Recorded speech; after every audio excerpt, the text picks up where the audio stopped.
मंजिल उन्हीं को मिलती है जिसके सपनों में जान होती है।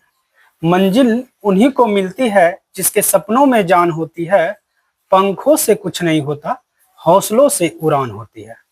नमस्कार दोस्तों, आप सभी को एमएससी क्लासेज टभका बिहार में हार्दिक स्वागत है। यहाँ आपको लूसेंट जनरल नॉलेज से इतिहास, भूगोल, नागरिक विज्ञान और अन्य महत्वपूर्ण विषयों के टॉपिक वाइज वन लाइनर प्रश्न मिलेंगे जो BPSC, BSSC, SSC, railway, police, CTET, estate तथा अन्य प्रतियोगी परीक्षाओं के लिए बेहद महत्वपूर्ण हैं। अगर आप कम समय में बेहतर तैयारी करना चाहते हैं तो इस चैनल को सब्सक्राइब करें और बेल आइकन जरूर दबाएं। चलिए आज के महत्वपूर्ण 15 प्रश्नों की शुरुआत हम लोग करते हैं।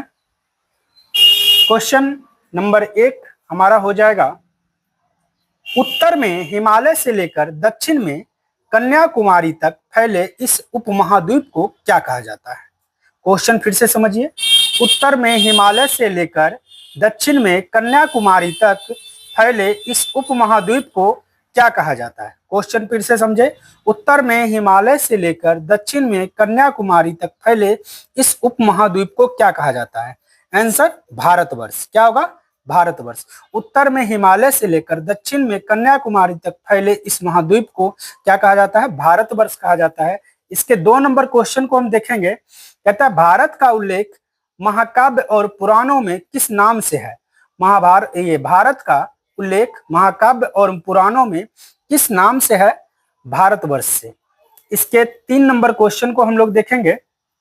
3 नंबर क्वेश्चन कह रहा है कि भारत के निवासियों को क्या कहा जाता है।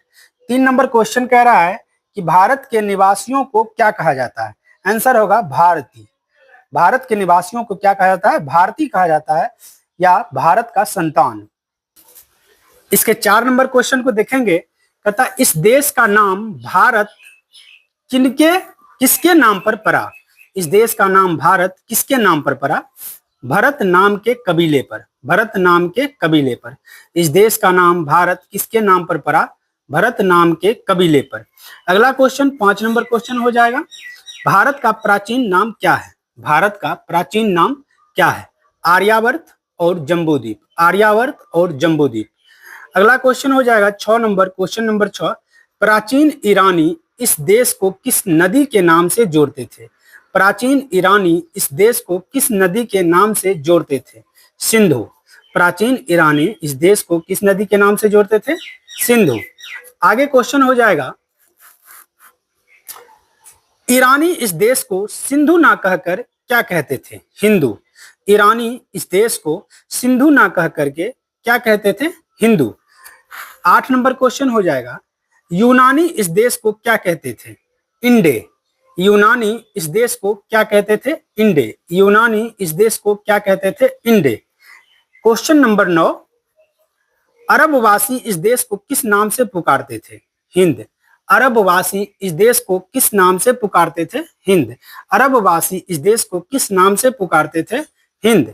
चलिए क्वेश्चन नंबर 10 हमारा हो जाएगा, मध्यकाल में इस देश को क्या कहा जाने लगा। मध्यकाल में इस देश को क्या कहा जाने लगा? हिंदुस्तान। मध्यकाल में इस देश को क्या कहा जाने लगा? हिंदुस्तान। मध्यकाल में इस देश को क्या कहा जाने लगा? हिंदुस्तान। एक बार फिर से क्वेश्चन आप देखें, उत्तर में हिमालय से लेकर दक्षिण में कन्याकुमारी तक फैले इस उपमहाद्वीप को क्या कहा जाता है? भारतवर्ष। भारत का उल्लेख महाकाव्य और पुराणों में किस नाम से है? भारतवर्ष।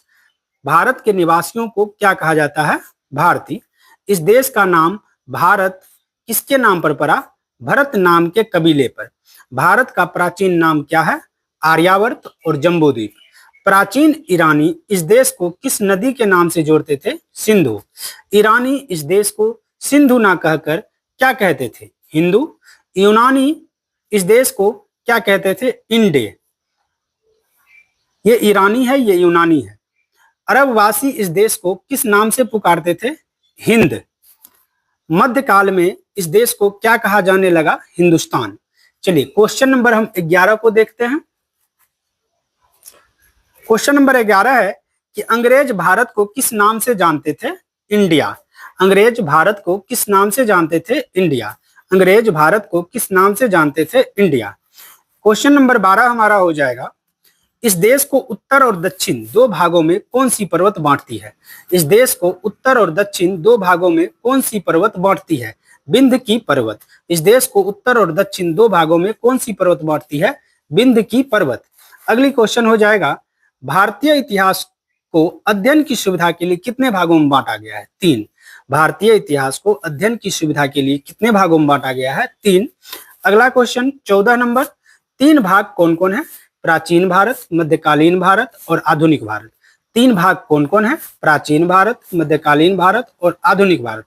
और इस वीडियो का अंतिम क्वेश्चन जो है, सबसे पहले इतिहास को 3 भागों में बांटने का श्रेय किसे जाता है? सबसे पहले इतिहास को 3 भागों में बांटने का श्रेय किसे जाता है? आंसर होगा क्रिस्टोफ सेलियरस। क्रिस्टोफ सेलियरस। अब आपके लिए एक जीके सवाल है जो आपको कमेंट में बताना है। भारत का राष्ट्रीय खेल कौन सा है? क्वेश्चन आप लिख लें, भारत का राष्ट्रीय खेल कौन सा है? अपना जवाब कमेंट में जरूर बताइए। देखते हैं कितने लोगों को इसका जवाब सही पाता है, और जिनका जवाब सही होगा उसे हम अगली वीडियो में नाम लेंगे। और आज का वीडियो आपको कैसा लगा कमेंट करके जरूर बताइए। अगर वीडियो उपयोगी लगा हो तो इसे अपने दोस्तों के साथ शेयर करें, वीडियो को लाइक करें और MSc क्लासेस टबका बिहार को सब्सक्राइब करना ना भूलें। धन्यवाद। मिलते हैं अगले वीडियो में एक नए और महत्वपूर्ण टॉपिक के साथ।